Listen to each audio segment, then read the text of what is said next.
Educational channel విద్యా ఉద్యోగ సమాచారానికి స్వాగతం. ఈరోజు మనం లేటెస్ట్ కరెంట్ అఫైర్స్ అయితే ఈ వీడియోలో డిస్కస్ చేయబోతున్నాం. మరి ప్రతి 3-4 డేస్కి ఒకసారి అయితే మీకు ఇంపార్టెంట్ కరెంట్ అఫైర్స్ టచ్ చేయడంతో పాటు ప్రతిరోజు స్టాక్ జీకే నుండి 10 టాప్ సెలెక్టెడ్ క్వశ్చన్స్ ఇస్తున్నాను.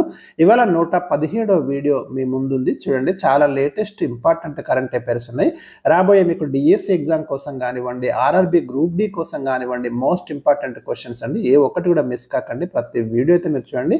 మరి ఛానల్ని సబ్స్క్రైబ్ చేయండి, వీడియోని లైక్ చేయండి. ఇవాళ ఫస్ట్ క్వశ్చన్, 2025 జాతీయ ఓటరు దినోత్సవం, దీన్నే మనం నేషనల్ ఓటర్స్ డే అంటాం కదా. మరి నేషనల్ ఓటర్స్ డే యొక్క ముఖ్యమైన థీమ్ ఏమిటి? ప్రతి డేకి ఒక ఇంపార్టెంట్ థీమ్ అనేది ఉంటుందండి. మనం చాలా డేస్ సెలబ్రేట్ చేసుకుంటుంటాం కదా. ఈ సంవత్సరం నేషనల్ ఓటర్స్ డే యొక్క థీమ్ ఏంటిది అంటే, ఓటును మించింది మరొకటి లేదు, నేను ఖచ్చితంగా ఓటు వేస్తాను అనేది ఇక్కడ నేషనల్ ఓటర్స్ డే యొక్క 2025 థీమ్. ఇక నేషనల్ ఓటర్స్ డే అనేది మనం ప్రతి సంవత్సరం జనవరి 25న సెలబ్రేట్ చేసుకుంటాం. ఎందుకంటే మనకి 1950 జనవరి 25న అంటే 1950 జనవరి 25న మనకు ఎలక్షన్ కమిషన్ ఆఫ్ ఇండియా, దీన్నే మనం ఈసిఐ అంటాం, ఎలక్షన్ కమిషన్ ఆఫ్ ఇండియా అనేది ఏర్పడింది. గుర్తుంచుకోండి, ఎలక్షన్ కమిషన్ ఆఫ్ ఇండియా అనేది ఒక త్రిసభ్య సంఘం అండి. ఇందులో 3 ఉంటారు. అందులో ఒకరు ప్రధాన ఎన్నికల అధికారిగా ఉంటారు. ఇక అందుకే జనవరి 25న అయితే మనం ప్రతి సంవత్సరం నేషనల్ ఓటర్స్ డేగా జరుపుకుంటున్నాం. దీని యొక్క ప్రధాన కార్యాలయం వచ్చేసి మనకు న్యూఢిల్లీలో ఉందండి. దాన్ని ఏమంటామంటే మనం నిర్వచన్ సదన్ అంటాం. ఎన్నికల సంఘం యొక్క ప్రధాన కార్యాలయాన్ని నిర్వచన్ సదన్ అంటారు. ఇది ప్రీవియస్ క్వశ్చన్, గుర్తుంచుకోండి, చాలా చాలా ఇంపార్టెంట్. ఇక మన దేశంలో ఓటు హక్కు అనేది భారత రాజ్యాంగంలోని ఆర్టికల్ 326 ఏం చెప్తుందంటే, 18 సంవత్సరాల నిండిన ప్రతి వ్యక్తికి ఓటు హక్కు అనేది ఉంటుంది. ఈ ఆర్టికల్ పేరు కూడా గుర్తుంచుకోండి మీరు. ఇక భారత ఎన్నికల సంఘం గురించినటువంటి వివరణ మీకైతే 15వ భాగంలో ఉంటుంది. అది కూడా చాలా చాలా ఇంపార్టెంట్. భారత రాజ్యాంగంలోని 15th పార్ట్ అయితే మనకు ఎలక్షన్ కమిషన్ గురించి అయితే వివరిస్తుంది. రైట్. క్వశ్చన్ నెంబర్ 2, 2025 గణతంత్ర దినోత్సవం యొక్క ముఖ్య అతిథి ఎవరు? డెఫినెట్గా మనకు చాలా చాలా ఎక్స్పెక్టెడ్ క్వశ్చన్ అండి. ఇది మోస్ట్ ఇంపార్టెంట్ టాప్ క్వశ్చన్ ఇది. ఎందుకంటే ఇలాంటి ఎవ్రీ ఇయర్ మన క్వశ్చన్ వస్తుంది, ఏదో ఒక కాంపిటేటివ్ ఎగ్జామ్స్లో దిగుతుంది. కాబట్టి ఈ సంవత్సరం మీరు రాసి పెట్టుకోవాల్సినటువంటి క్వశ్చన్ ఇది. ప్రభోవో సుబియాంటో, గుర్తుంచుకోండి, ఇండోనేషియా అధ్యక్షుడిని అయితే మనం 2025 గణతంత్ర దినోత్సవం ముఖ్య అతిథిగా ఆహ్వానించడం జరిగింది. భారతదేశం ప్రతి సంవత్సరం ఎవరో ఒక దేశాధ్యక్షుడిని కానీ ప్రధానమంత్రిని కానీ మనమైతే ఇన్వైట్ చేస్తున్నాం. ఇది మన యొక్క సాంప్రదాయం. ఇక 1950లో జరిగిన మొట్టమొదటి గణతంత్ర దినోత్సవానికి ముఖ్య అతిథిగా వచ్చింది ఎవరంటే, అప్పుడు కూడా ఇండోనేషియా అధ్యక్షుడు సుకర్నో అయితే మనకి రావడం జరిగిందండి. మీరు గమనించండి ఇంకా ఎంత ఇంపార్టెన్సీ ఉంది అనేది. మనకైతే ఇది కూడా చాలా ఎక్స్పెక్టెడ్ క్వశ్చన్. ఇక్కడ ఇచ్చాను కూడా ఆల్రెడీ. 1950లో కూడా ఇండోనేషియా నుంచి వచ్చారు. ఇక ఇండోనేషియా ప్రపంచంలో అత్యధిక ముస్లిం జనాభా ఉన్నటువంటి దేశం అండి. ఇండోనేషియా ప్రపంచంలో అతిపెద్ద దీవుల సముదాయం కూడా. దీని యొక్క రాజధాని వచ్చేసి మనకు జకార్తా, గుర్తుంచుకోండి.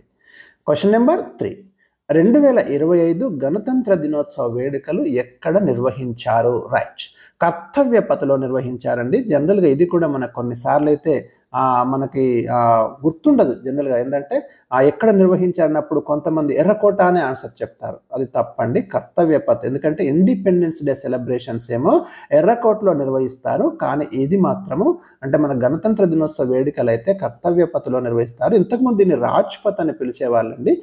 మనకి గణతంత్ర వేడుకలకేమో రాష్ట్రపతి జెండాను ఆవిష్కరిస్తారు. అదే స్వాతంత్ర దినోత్సవ వేడుకలో ఏమో ఎర్రకోట దగ్గర ప్రధానమంత్రి జెండాను ఎగరవేయడం అనేది జరుగుతుంది. రెండింటికి తేడా ఉంది, గమనించండి. అప్పుడు ఎగరవేయడం అంటాము, ఇప్పుడు ఆవిష్కరించడం అంటాము. అప్పుడు ఎర్రకోటలో జరుగుతుంది, ప్రధానమంత్రి జెండాను ఎగరవేస్తారు. ఇక్కడనేమో రాష్ట్రపతి ఎగరవేస్తారు. కర్తవ్య పథలో జరుగుతుంది, ఎగరవేయడం అంటే ఇక్కడ ఆవిష్కరిస్తారు జెండాను. తేడా ఉంది. క్వశ్చన్ నెంబర్ 4, ఏ రాష్ట్రం చినార్ వృక్షాల సంరక్షణ కొరకు డిజిటల్ ట్రీ ఆధార్ కార్యక్రమాన్ని ప్రారంభించింది? మోస్ట్ ఇంపార్టెంట్ క్వశ్చన్ అండి ఇది. రీసెంట్గా మనకు జమ్మూ కాశ్మీర్ అయితే యాక్చువల్ ఇది యూనియన్ టెరిటరీ అండి, కేంద్రపాలిత ప్రాంతం ఇది. ఏ కేంద్రపాలిత ప్రాంతం చినార్ వృక్షాల సంరక్షణ కొరకు డిజిటల్ ట్రీ ఆధార్ కార్యక్రమాన్ని ప్రారంభించింది. జమ్మూ కాశ్మీర్ అండి. ఈ చినార్ వృక్షాలు కూడా మనకు అక్కడే ఉంటాయి. ఇక్కడ క్యూఆర్ కోడ్ అనేది జనరేట్ చేయడం జరుగుతుంది. దాని ద్వారా మనం ఆ వృక్షం యొక్క డాటా మొత్తం అయితే తీసుకోవచ్చు. సో రీసెంట్గా దీన్ని ప్రారంభించారు. ఇది ఎక్స్పెక్టెడ్ క్వశ్చనే మనకి. Question number 5. తెలంగాణ ముఖ్యమంత్రి రేవంత్ రెడ్డి రైతు భరోసా పథకాన్ని ఎక్కడ ప్రారంభించారు? ఏదైతే ప్రభుత్వం వాగ్దానం చేసిందో ఎన్నికల మేనిఫెస్టోలో, మరి తెలంగాణలో రైతు భరోసా పథకాన్ని అంటే రైతు బంధు స్థానంలో రైతు భరోసా పేరుతో పథకాన్ని అయితే మరి ఇక్కడ ఇంప్లిమెంట్ చేయడం జరుగుతుంది. మనకు జనవరి 26, 2025న ఈ ప్రోగ్రామ్ను అయితే నారాయణపేట జిల్లా కోస్గి మండలం చంద్రవంచ గ్రామంలో ముఖ్యమంత్రి ప్రారంభించడం జరిగిందండి. Very very important. ఇక్కడ రైతు భరోసా కింద ఒక ఎకరానికి ప్రతి సంవత్సరం 12,000 రూపాయలు అయితే ఇస్తారు. అంటే ఒక సీజన్కి 6,000 అండి. ఆ సంవత్సరానికి కలిపి మనకు 12,000 అయితే ఇస్తారు. ఈ స్కీమ్తో పాటు ఇక్కడ మొత్తం అయితే మనకి ఇంకా 3 అంటే మొత్తం 4 పథకాలు ప్రారంభించారు.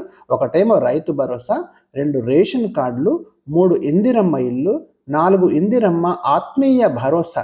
ఇక్కడ ల్యాండ్ భూమి లేనటువంటి కూలీలకు 12,000 చెల్లించడం సంవత్సరానికి అనేది జరుగుతుంది. ఇదైతే డెఫినెట్గా మీకు ఇంపార్టెంట్ క్వశ్చనే. Question number 6. భారతదేశంలో మొట్టమొదటిసారిగా ఉమ్మడి పౌర స్మృతి 2025 జనవరి 26 నుండి ఏ రాష్ట్రంలో అమల్లోకి వచ్చింది? చాలా చాలా టాప్ మోస్ట్ క్వశ్చన్ అండి ఇది. ఉత్తరాఖండ్లో మనకైతే ఈ ఉమ్మడి పౌర స్మృతి, దీన్నే మనం యూనిఫామ్ సివిల్ కోడ్ అంటామండి. చాలా చాలా ఇంపార్టెంట్ ఇది.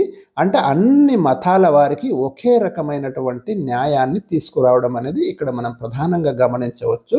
మన భారత రాజ్యాంగంలో ఆర్టికల్ 44 ఏదైతే ఉందో ఇదైతే ఉమ్మడి పౌర స్మృతి గురించి వివరిస్తుంది. మనకి గోవాలో ఎప్పటి నుంచి ఇది అమల్లో ఉందండి, కానీ అది పోర్చుగీస్ పాలన నుంచి అక్కడ మీకు common civil code, uniform civil code అనేది అమల్లో ఉంది.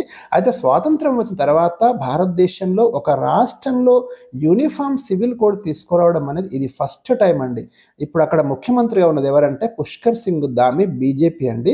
అన్ని మతాల స్త్రీ పురుషులకు ఇక్కడ వివాహ వయస్సు ఒకటే ఉంటుంది. అంటే మనకు కొన్ని సాంప్రదాయాలు ఉంటాయి, ఒక మతంలో ఒక రకంగా ఉంటుంది కదా, అట్లా కాకుండా ఇక నుంచి అందరికి కూడా ఒకే సివిల్ కోడ్ అనేది ఉంటుంది. మీరు గమనించండి. అన్ని మతాలలో బహుభార్యత్వాన్ని నిషేధించడం జరుగుతుంది. హలాల్ విధానాన్ని కూడా ఇక్కడ నిషేధించారు. చాలా ఇంపార్టెంట్ క్వశ్చన్ ఇది. Question number 7. Uniform civil code అమలు కొరకు ఉత్తరాఖండ్ ప్రభుత్వం నియమించిన నిపుణుల కమిటీ ఏది? రంజనా ప్రకాష్ దేశాయ్ కమిటీని అయితే నియమించారండి. ఈ కమిటీ సిఫార్సుల మేరకై ఇండియాలో మొట్టమొదటిసారిగా ఈ కామన్ సివిల్ కోడ్ అయితే ఉందో మనకు దీన్ని యూనిఫామ్ సివిల్ కోడ్ని అయితే తీసుకురావడం అనేది జరిగింది. Question number 8. ఆస్ట్రేలియా ఓపెన్ 2025 పురుషుల సింగిల్స్ విజేత ఎవరు? డిఎస్సిలో డెఫినెట్ ఇలాంటి క్వశ్చన్ అయితే పడుతుందండి.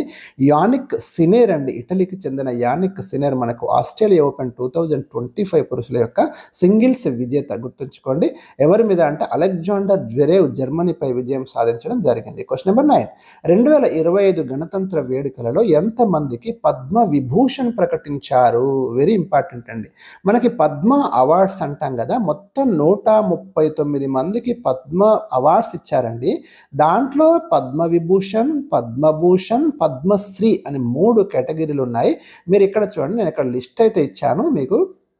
పద్మ విభూషణ్ వచ్చేసి 7 ప్రకటించారు. పద్మభూషణ్ వచ్చేసి 19 మందికి ప్రకటించారు. పద్మశ్రీ వచ్చేసి 113 మందికి ఇచ్చారు.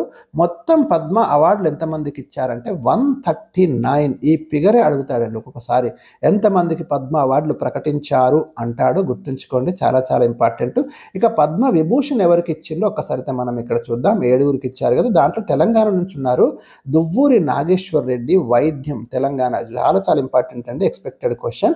2 జస్టిస్ జగదీష్ కెహార్, ప్రజా వ్యవహారాల విభాగంలో చండీగఢ్ అండి. కుముదిని రజనీకాంత్ లాఖియా ఏ విభాగంలో అంటాడు? కళలు విభాగంలో ఇచ్చాము, గుజరాత్కు చెందినవారు.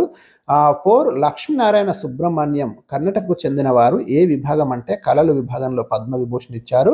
ఎంటీవి వాసుదేవన్ నాయర్, సాహిత్యం విద్యా విభాగంకు చెందినవారు, కేరళకు చెందినవారు అండి. ఈ విభాగంలో ఇచ్చాము. అండ్ 6 ఓసాము సుజుకి అండి, చాలా ఇంపార్టెంట్, ఇక్కడ కాన్సన్ట్రేషన్ చేయండి. జపాన్కు చెందినటువంటి వ్యక్తి అండి. మనం విదేశీయులకు కూడా ఇస్తాము. వాణిజ్యం పరిశ్రమల విభాగంలో ఇచ్చాము, మరణానంతరం ఇచ్చాము. వెరీ ఇంపార్టెంట్ ఏరియా అండి ఈ క్వశ్చన్లో. ఇదైతే ఇక్కడ మనం ఎక్స్పెక్ట్ చేయొచ్చు. ఇలాంటి కోర్ ఏరియాస్ కూడా నేను స్ట్రెచ్ చేస్తాను. మీరు అక్కడైతే ఫోకస్ చేయండి, డెఫినెట్గా మనం ఎక్స్పెక్ట్ చేయొచ్చు. అండ్ 7th వన్ వచ్చేసి శారదా సిన్హా అండి, బీహార్. ఇక్కడ కూడా క్వశ్చన్ ఎక్స్పెక్ట్ చేయొచ్చు. కళలు విభాగంలో ఇచ్చాం. ఇది మనకు 7గురికి పద్మ విభూషణ్ ఇచ్చాం. ఇక పద్మభూషణ్ వచ్చేసి మనం చాలా మంది కంటే మొత్తము మీకు 19 మందికి ఇచ్చారు. అందులో మీకు ఆంధ్రప్రదేశ్ నుండి బాలకృష్ణ మరి కళలు విభాగంలో పద్మభూషణ్ ఇచ్చామండి. ఇక్కడ ఇంపార్టెంట్ చేయండి, తెలుగు రాష్ట్రాల వాళ్ళు ఇక్కడ ప్రశ్న తెరవడానికి అవకాశాలు ఉంటాయి. ఇక పద్మశ్రీ 113 మందికి ఇచ్చాము. అందులో ఆంధ్రప్రదేశ్ నుంచి ఉన్న వాళ్ళ పేర్లు ఇచ్చాను. కేఎల్ కృష్ణ సాహిత్యం, మిరియాల అప్పారావు కళలు, మాడుగుల నాగపని శర్మ కళలు, ఈ ముగ్గురికి ఏపీ. తెలంగాణ నుంచి మందకృష్ణ మాదికి ఇచ్చారండి, ప్రజా వ్యవహారాల విభాగంలో ఇచ్చారు. ఈ పేరైతే గుర్తుపెట్టుకోండి, డెఫినెట్గా మనకు తెలంగాణ నుంచి ఉన్నారు కాబట్టి ఖచ్చితంగా క్వశ్చన్ అయితే ఎక్స్పెక్ట్ చేయొచ్చు. ఇక లాస్ట్ క్వశ్చన్ ఈరోజు, రోడ్డు ప్రమాదాల నివారణకు ఏ రాష్ట్రం నో హెల్మెట్ నో ఫ్యూయల్ విధానాన్ని తీసుకువచ్చింది? చాలా ఇంపార్టెంట్ క్వశ్చన్ అండి. ఉత్తరప్రదేశ్ అయితే మనకు ఈ విధానాన్ని తీసుకొచ్చింది, రోడ్డు ప్రమాదాల నివారణకు నో హెల్మెట్ నో ఫ్యూయల్ విధానాన్ని తీసుకొచ్చింది. సో ఇవి నేను ఈరోజు మీకు ఇచ్చినటువంటి top 10 important current affairs bit. మళ్ళీ రేపు కలుస్తాను. మరి వీడియోని లైక్ చేయండి, షేర్ చేయడం మర్చిపోకండి. Thank you for watching.